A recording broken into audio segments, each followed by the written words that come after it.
संकल्प लेके आज से जाना। ये थी सफाई कर्मी की, निकली थी ना। क्या ये नौकरी बहन जी की सरकार के पहले भी थी क्या? नहीं थी ना। ये पद नया निकला। बहन जी ने नया पद क्यों निकाला? क्योंकि बहन जी भी एक गरीब परिवार से निकल करके आई है।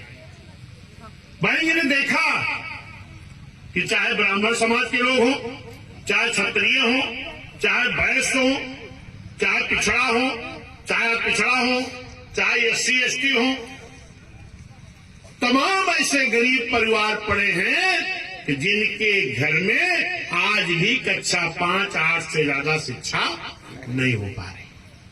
कोशिश तो सभी लोग कर रहे हैं, लेकिन ऐसी तमाम लोग ऐसे पड़े हैं परिस्थिति बस।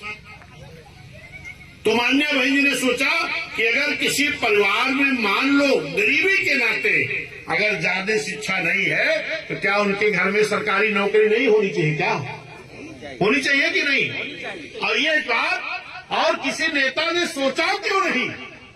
अगर इसको किसी ने सोचा तो गरीबों की मसीहा, गरीबों की नेता बहन कुमारी मायावती जी ने सोचा।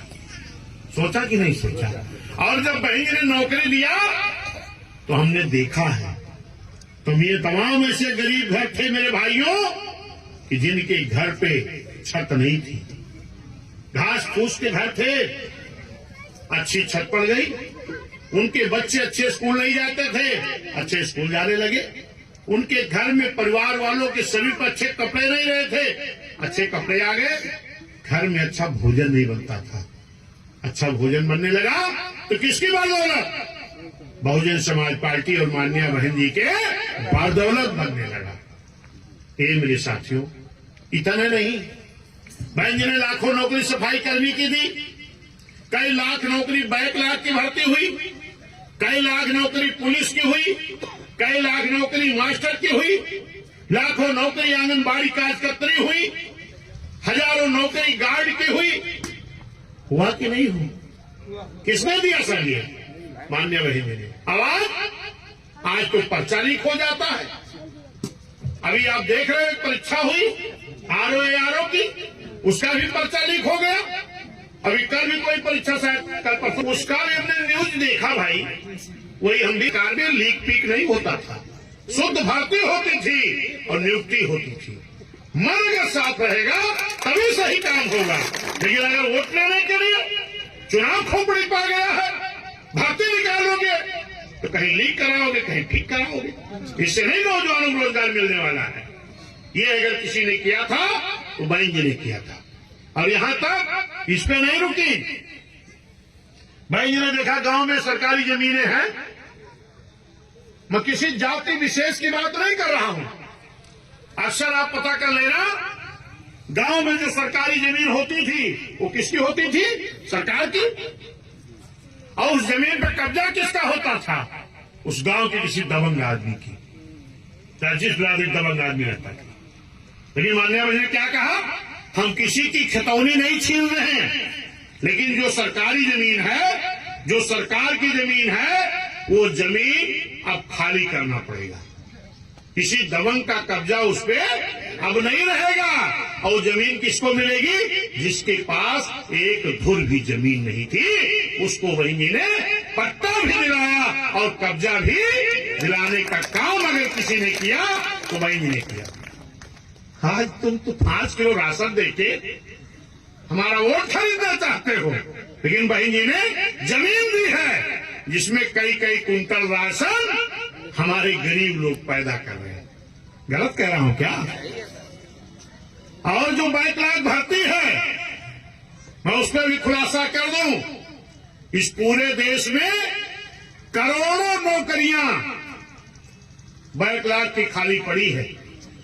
हमारा SC ST OBC नौजवान रोजगार के लिए तरस रहा है।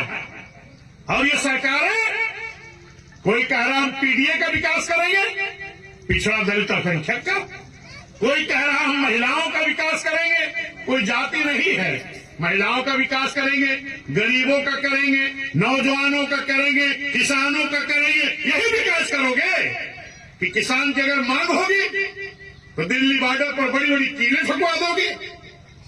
किसान अपनी बात कहने के लिए जा नहीं पाएगा? नौजवानों को ऐसे ही रोजगार दोगे? पर्चा लीक हो जाएगा? इससे नहीं विकास होना है। अगर आप पीडीए का विकास चाहते हो, एससी एसटी ओबीसी का विकास चाहते हो, गरीबों का विकास चाहते हो, तो किसानों की बात सुनो। मान्य बहन जी ने ट्वीट करके कहा है, किसानों की बात सुनो, उनकी समस्याएं दूर करो, तब विकास होगा देश का। आज पूरे देश में कहीं भी अगर बैकलॉग भर्ती हुई है तो कहां हुई है? खाली उत्तर प्रदेश में। आवाज अगर पूरे देश में हो जाए, कितना विकास हो जाए। बैकलॉग भर्ती मतलब समझ रहे हो कि बता दूं? बैकलॉग भर्ती का मतलब कि जो बाबा साहब के आरक्षण वाली नौकरी थी, ये नौकरी की जगह तो निकलती थी, लेकिन जब अधिकारियों के पास पहुंचती थी कि बाबा साहब की दी हुई आरक्षण की नौकरी है, एससी एसटी ओबीसी की, तो जब जान जाता था आरक्षण वाली नौकरी है, तो एक एप्लीकेशन बनाता था। क्या लिखता था? जिस भी पद की जगह रहती थी वो लिखता था, इस पद के उपयुक्त कैंडिडेट न मिलने के नाते ये भर्ती निरस्त की जाती। और लेटर चला जाता कहां? मुख्यमंत्री प्रधानमंत्री के यहां। उनकी भी वही मानसिकता। अगर ऐसी मानसिकता नहीं होती तो करोड़ों नौकरी, बाबा साहब की दी हुई आरक्षण की नौकरी आज खाली नहीं पड़ी होती।